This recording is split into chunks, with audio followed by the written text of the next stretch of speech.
Yeah, sure. It's quite a multi-limb thing where everything is overlapping with each other. So, of course, Johnny here is part of the visual team, a very integral part of the visual team, and also plays in the group as well. There are more, don't want to say cursory, more people who are involved in other areas of the project that don't also play in the group. We all feed over and overlap with each other. And you talk a little bit about the visual group, John. Yeah, so the visual group is made up of sort of 4 or 5 people, and we all kind of have our different sort of specialities, I guess, involved in that side of the project. So for larger pieces like music videos, that's something where we all kind of contribute, and that's also where we bring in members of the music side of a band to contribute as well. But then there's sort of other things like, you know, we have specific people for social media and social media graphics, but also kind of photography and artwork and things like that. And actually the EP artwork that we did was a really good example of, basically it was an iterative process of going through lots of different people in the visual team, back and forth, through sort of, you know, photography side, through the sort of Photoshop side, through the every sort of component of it was really nice to see how that kind of digitally got like every time it came back different. And yeah, it was a bit of a manifestation of all that collaboration coming together. Yeah. But what's really fascinating, just to pick up on that, is how the visual side influences the music and how the music influences the visuals. So it's never so much of the time I think you can have a musical project where everything is geared towards the music. Yeah. This kind of, we try to make it so it looks out, so everybody who's involved in it is always being inspired by each other's work. Yeah. I think, and that's the key, is the inspiration, I think. Yeah, and one of the things you don't get when you kind of detach both of those visual and music sides, say if we did all our album artwork and we send that off to someone else to do who had no involvement with the band, it's so hard to give people a brief of like what you want them to do or what this music is. And when you have people like, I guess, myself and like Miles Washington, who's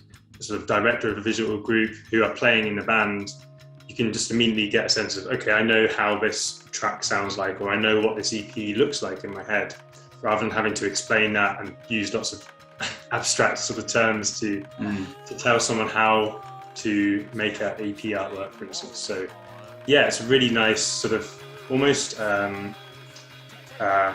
just natural process, I guess. Yeah, it's the focus on community. Yeah.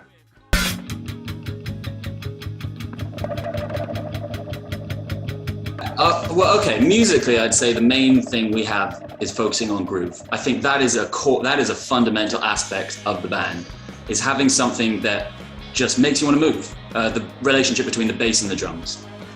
When we compose, when we have everything, all the moving parts, that is the main focus. It's like, how do you draw back to that? Visually, I'd say it is about iteration. It's about the deterioration of an image over time. It's about the process. I mean, sometimes we get so fixated on having, people get so fixated on having a product, a single thing out there that they can shine a light to, that you lose a little bit of the track that gets you there, and all of the intrigue and interest in all of the different parts of that. So it's the story that comes along with the final piece. I think those two things, groove and iteration, are a big part of it. Yeah, and so much of this overlaps, because although we can sort of talk about iteration in a more visual sense, but like going back to, I don't know, Fake Turins 2 or 3 years ago, when we were a much smaller outfit and a lot different in our music, and we have songs in that set that just sound totally different now. We still play them, but they're, because we've added so many other musicians and people have come in and out, and there's lots of different ideas.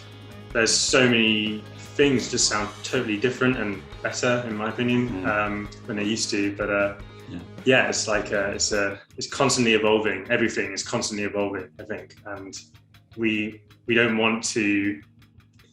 We don't really want to have like a finished product or anything, I suppose. Like, we're open for anything to keep changing, whether that's the sound of a particular track or you know, what we do visually and stuff. And yeah, I think that's true.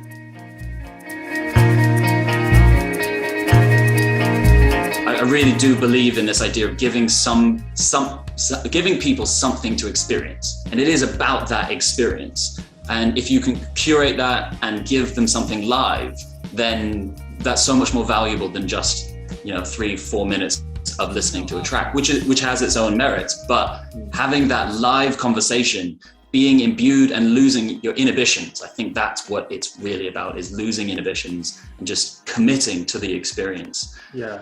And this is why we have so much emphasis on things like the visual side. And again, where that overlap happens is like we want to make sure that the majority of the shows that we play are kind of a visual experience as well.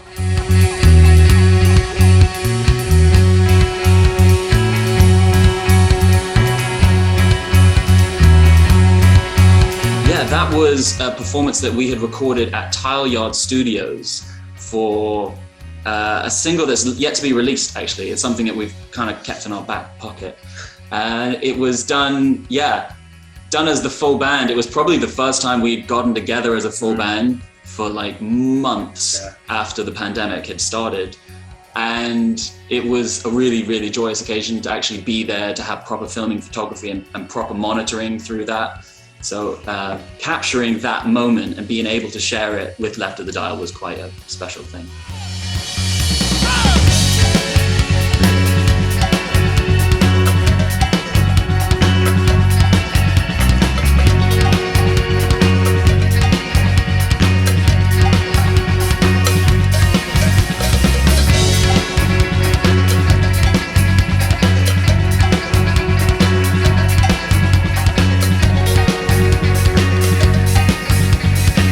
He's our Machiavellian member, so he curates a lot of the sound. I think for a large ensemble, it was very important for us to have a real variety of instruments, not just have electric instruments, to have percussion, to have our woodwinds, but it's important to have this electronic aspect to it as well.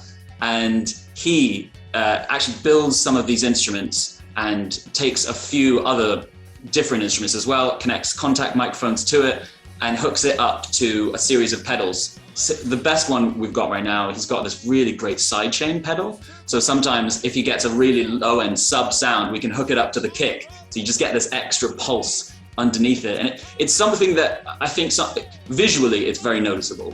Musically, sometimes it can fade into the background, but it adds this lovely texture, and he's become a master at curating it as well, so that it just emerges when it needs to and then it pulls back. Yeah. It gives this shaded light and dark component to our music that's harder to translate on an organic instrument. So he is sitting and curating everything right from his booth.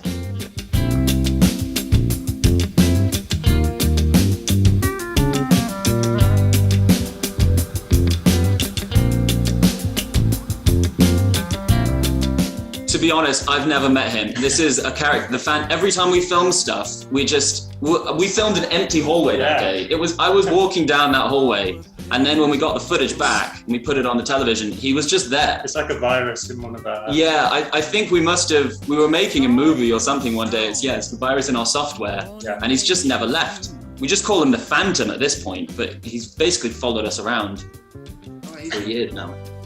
Face to chest, as sordid seasons cry,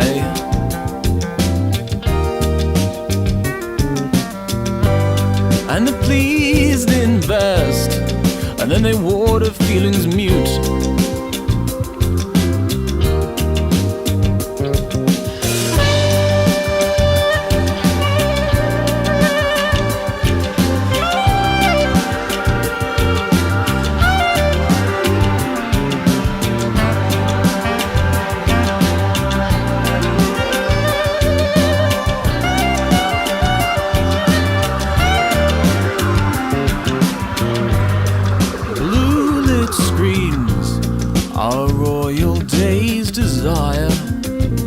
Our current lineup has been steady now for probably about a year. I mean, we're always adding and involving more people, but the core group of it, the core 12 of us, will be touring in the same unitary that we will be playing in smaller shows in London as well.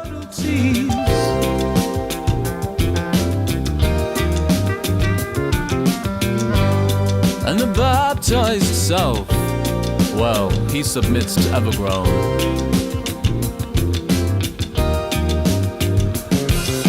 We'll see you in Rotterdam.